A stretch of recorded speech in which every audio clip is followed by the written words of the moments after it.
Beginning at the confluence of Dead Man's Creek and Big Springs, the Owens River begins its journey through the Owens Valley for approximately 183 miles until it reaches its end at Owens Lake.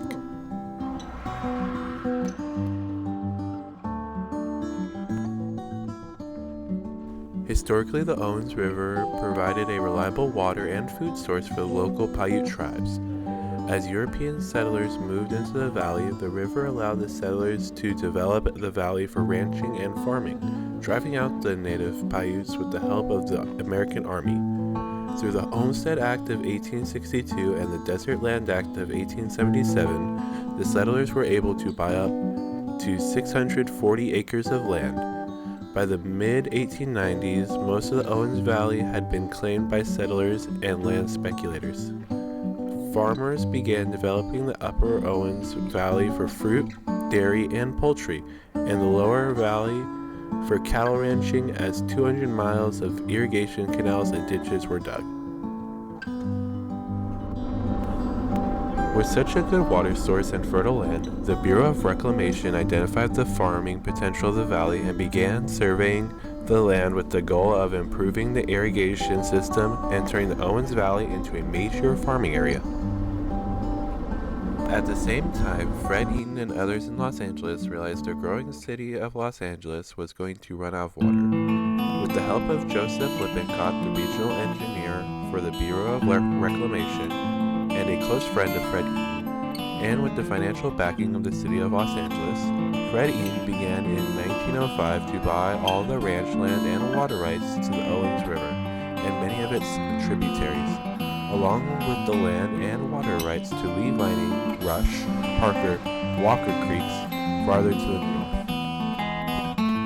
With the water rights secured and Fred Eaton securing the blessing of the project from Congress and President Theodore Roosevelt, William Mulholland began work on the aqueduct that would bring water from the Owens River 233 miles to Los Angeles and forever change the Owens Valley.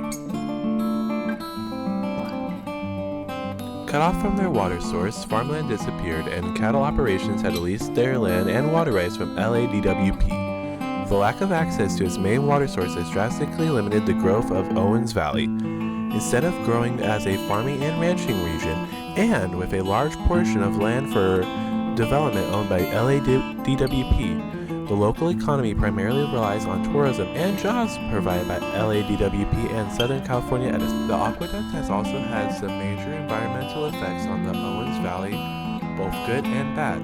The creation of Crawley Lake and Pleasant Valley Reservoir has forever altered the local landscape. The diversion of the water from Lower Owens partially led to Owens Lake going dry. Cutting off the water in the Lower Owens has had a significant impact on the local flora and fauna. It had major effects on migratory birds that use Owens Lake as a stopover and food source, and the drying of the lake has caused significant environmental pollution with heavy metal contaminants being released into the air from the dust of the dry lake. At the same time, lack of population growth in the Owens Valley has kept the area in a relatively natural state. Instead of farmland as far as the eye can see, the Owens Valley is primarily undeveloped.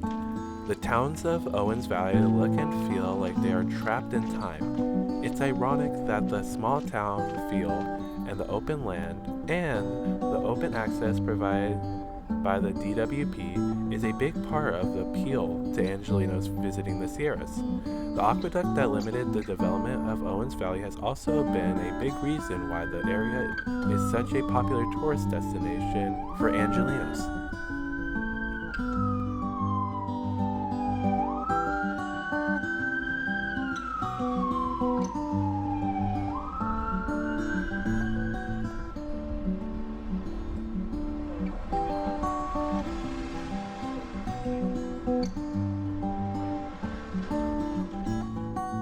With the introduction of non-native trout, the Sierras have become a major sport fishing destination. Crawley Lake, Owens River, and its tributaries are all major fishing destinations. Crawley Lake may have never been built without the DWP, and most of all, the Owens River and its tributaries would be privately owned. Los Angeles' thirst for water increased, the LADWP built an extension of the aqueduct diverting water from Rush Creek, Lee Vining Creek, and Parker and Walker Creek. The aqueduct begins at Grant Lake and runs south through Mono Craters to meet up with the lower aqueduct. In 1941, LADWP began diverting most of the water from these streams before they reached Mono Lake. From 1941 until the mid-80s, Mono Lake saw a drastic decline in size. If it had not been for the work of the Mono Lake Committee, the Audubon Society, the Sierra Club, Caltrout, and multiple lawsuits filed, Mono Lake could have suffered a similar fate as Owens Lake. Thousands of birds who used Nugget and Paoa Island as a rookery would have perished. The brine shrimp and brine flies would no longer have provided a food source for migratory birds, and the Mono Lake ecosystem would have collapsed.